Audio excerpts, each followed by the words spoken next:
नमस्कार शेतकरी मित्रांनो, आपण आज नागठाण येथील अक्षय भाऊ यांच्या शेतामध्ये आहे. तालुका पलूस, जिल्हा सांगली. येथे यांनी आपल्या अक्षय भाऊ किती झाडांची लागवड केली? टोटल 1600 झाडं. 1600 झाड आहे. किती बाय किती वरती लागवड आहे? 9x2. 9x2 ची लागवड आहे. आणि त्यांनी बघा आंतरपीक म्हणून सुंदर प्रकारे हळद घेतली. साहेब हळदीवरती फिरव, पूर्ण हळदीचा प्लॉट दाखव. बघा हळदी डबल त्यांनी पीक घेतलंय. पहिले सुरुवातीला ही जून महिन्याची लागवड, बरोबर ना? 5 जूनला लागवड केलेली आहे. म्हणजे आता या प्लॉटला 6 महिने पूर्ण झाले. 6 महिन्यामध्ये 3 कटिंग आपल्या झाले. 3 कटिंग नुसार आता हा जो नंतर कळ्या निघणार आहे त्याची आता बघा इथं निघायला सुरुवात झाली. या पद्धतीने दाखवा सर, पुढे या, पुढे या पद्धतीने आता कळ्या निघायला सुरुवात झाली. 3 छाटणीनंतर म्हणजे आपण जे सांगतोय की एक 5व्या 6व्या महिन्यात 4थ्या महिन्यापासूनच कटिंग झाल्यानंतर कळ्या येतात, त्या पकडतो आपण. म्हणजे एक 8व्या 9व्या महिन्यामध्ये मार्केटला जाणार आहे. तर अक्षय भाऊ आता हळद साधारण किती दिवसाची झाली आता? ही हळद 8 महिन्याची झाली आणि आता किती दिवसात काढणार आपण? पुढच्या महिन्यात काढणार. 9व्या महिन्यात. म्हणजे 9 महिन्यामध्ये हळद जाते. एक साधारण हळदीचं उत्पन्न किती निघू शकतं आपल्याला? 7 ते 8 क्विंटल निघेल. 7 ते 8 क्विंटल. म्हणजे 1 एकर क्षेत्र नाही. नाही. किती गुंठे? 30 गुंठाचं क्षेत्र आहे. त्यात 15 गुंठ पेरून 15 गुंठ हळद. बरोबर. म्हणजे एक 30 गुंठ्याच्या क्षेत्रामध्ये हळदीचं पण खूप सुंदर उत्पन्न घेतलंय त्यांनी. त्याच्यामध्ये आंतरपीक म्हणून बघा आपला हा पेरू आहे. हा 8 ते 10 वर्ष चालणारी व्हरायटी, जी सदाबहार व्हरायटी. अक्षय भाऊंनी खूप सुंदर नियोजन केलंय. प्लॉटमध्ये ग्रेनरी पण खूप सुंदर आहे, फुटवा पण खूप छान आहे. आणि त्याच्यामध्ये जी हळद घेतली, या हळदीचं पण उत्पन्न, एक साधारण हळदीचं मार्केट काय असतं? तरी 6-7 हजार पासून 14,000 पर्यंत. क्या बात आहे. बघा म्हणजे एक दुय्यम उत्पन्न अक्षय भाऊ इथं घेणार आहे. हळदीचं पण उत्पन्न निघालंय आणि त्याच्यामध्ये पेरू पण आता त्यांचा चालू होतोय. तर इतकी सुंदर शेती अक्षय भाऊ नागठाणमध्ये करतात. ते उत्कृष्ट क्रिकेटपट्टू पण आहे. ते बऱ्याच ठिकाणी लांब लांबपर्यंत क्रिकेट खेळण्यासाठी पण जातात. अक्षय भाऊंचं मी खूप खूप येथे धन्यवाद व्यक्त करतो की इतकी सुंदर शेती त्यांनी आपल्या वरती विश्वास ठेवून आज एवढ्या लांब आपल्या सदाबहार पेरूची लागवड केली.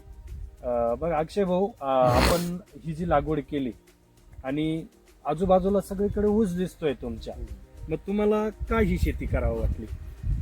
कमी खर्चात एक जास्त उत्पन्न मिळते आणि काहीतरी शेतीला नवीन एक पर्याय असावा. बरं.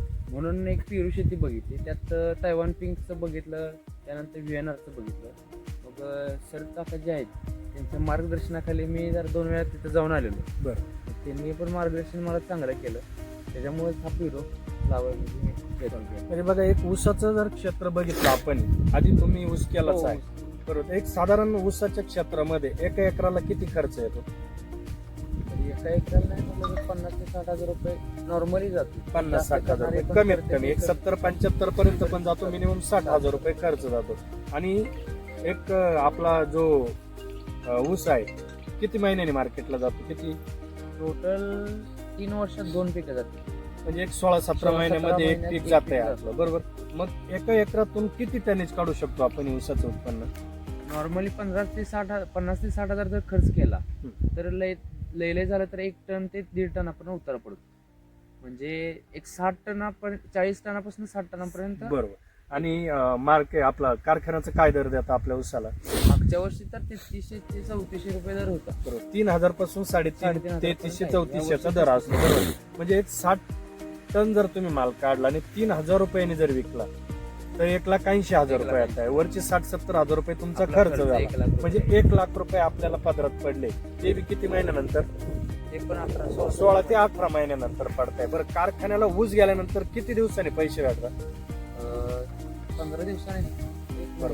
बघा 1 महिना ते 6 महिन्यापर्यंतचा मी जो अनुभव घेतला शेतकऱ्यांमध्ये फिरतोय मी आज आपल्या सांगली, सातारा, कराड भागामध्ये, तर 1 महिन्यापासून 2 महिन्यापासून 6 महिन्यापर्यंत काही लोकांचे पैसे भेटलेले नाही.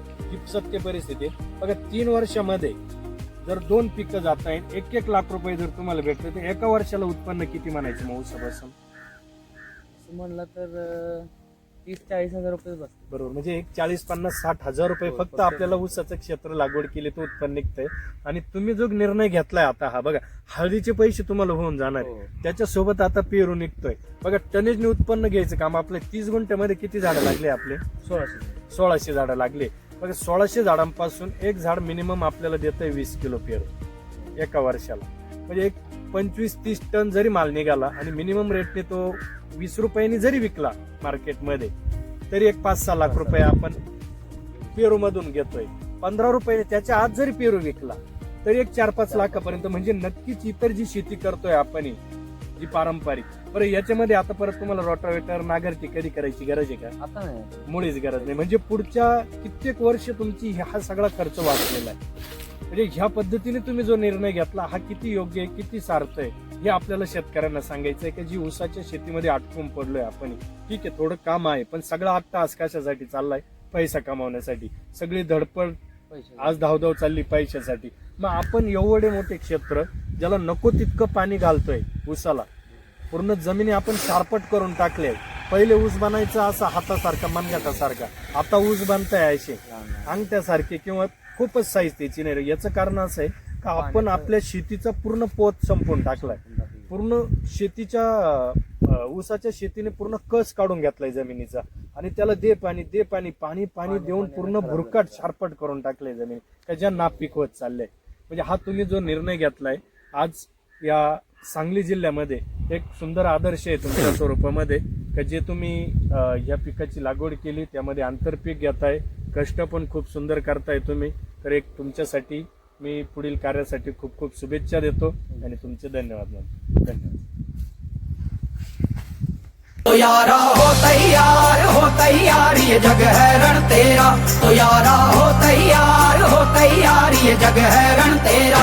तो यारा हो तैयार ये जग है रण तेरा. तो यारा हो तैयार ये जग है रण तेरा. तो यारा हो तैयार ये जग है रण तेरा. जिद पे आए तो कर जाए पर्वत पार तू.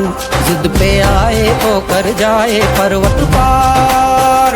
तू जो ठाने तो माने तो हक में होंगे तेरे ये सृष्टि ये संसार. तो यारा हो तैयार